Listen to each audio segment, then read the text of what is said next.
though thou kill me, sweet Demetrius. Oh, I am out of breath in this fine chase. But who is here?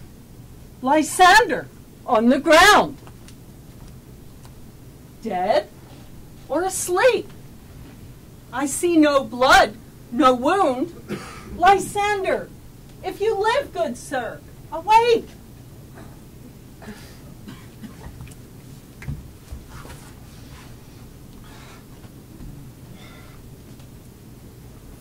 Transparent Helena!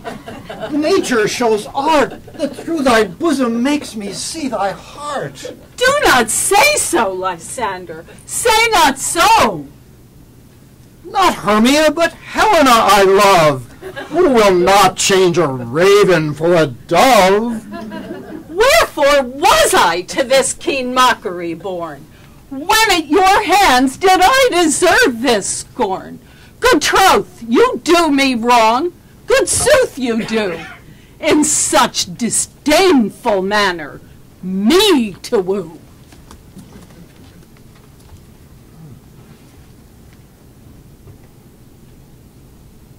She sees not Hermia. Hermia, sleep thou there, of all be hated, but the most of me, and all my powers address your love and might, to honor Helen and to be her knight.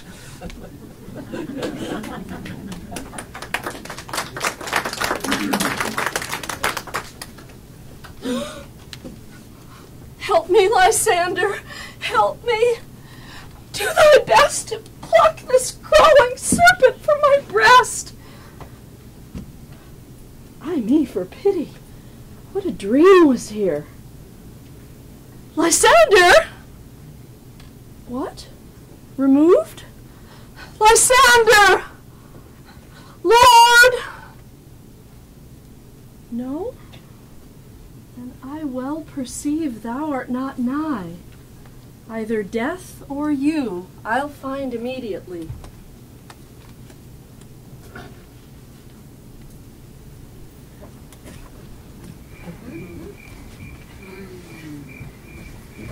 What sayest thou, Bully Bottom? There are some things in this comedy of Pyramus and Thisbe that will never please. First, Pyramus must draw a sword to kill himself, which the ladies cannot abide. Oh. How answer you that? A parlous fear. I believe we must leave the killing out when all is done. Write me a prologue, and let the prologue seem to say that we will do no harm with our swords, and that indeed Pyramus is not killed. And for the more better assurance, tell them that I, Pyramus, am not Pyramus, but Bottom the Weaver. This will take them out of fear.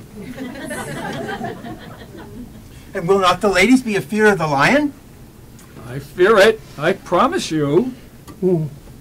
Masters, you ought to consider with yourselves whether to bring in God shield us a lion among the ladies. There is nothing more dreadful and nothing more fearful than a wildfowl than this lion living. Now,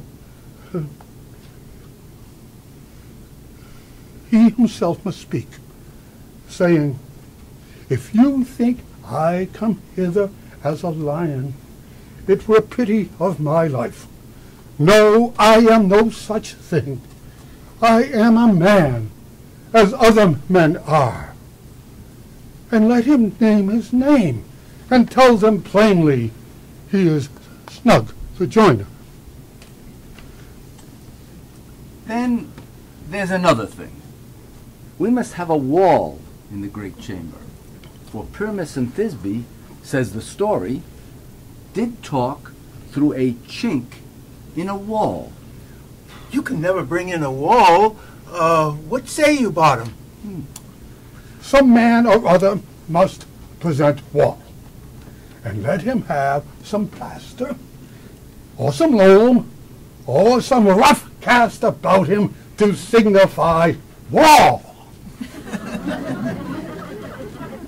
and let him hold his fingers thus, and through that cranny shall Pyramus and Thisbe whisper.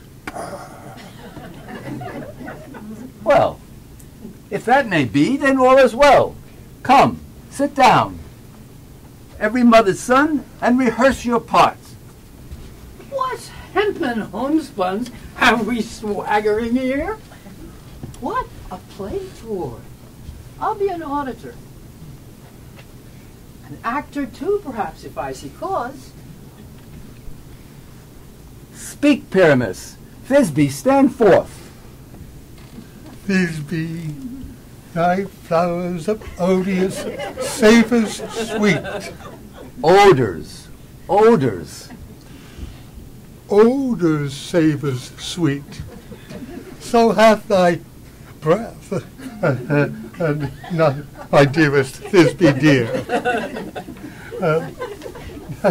Now, but hark! A voice!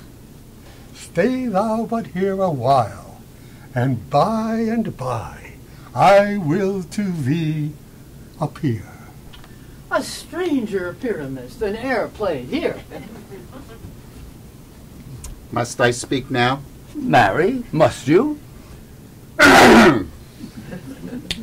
Most radiant Pyramus, most lily white of hue. You have come in like the red rose on triumphant fire. I'll meet thee, Pyramus, at Ninny's tomb. Ninus's tomb, man. Ninus's tomb. Why, you must not say that yet. That you answer to Pyramus. You speak all your lines at once, cues and all. Pyramus, enter. Your cue is past. It's never tire.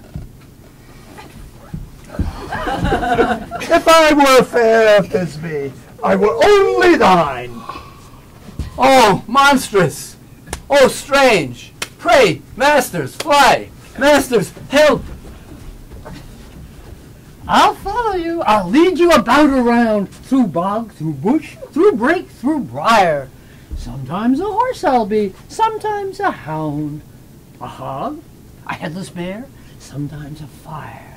And I'll neigh and bark and grunt and roar like horse, hound, hog, bear, fire at every turn. Hark, hark, hark.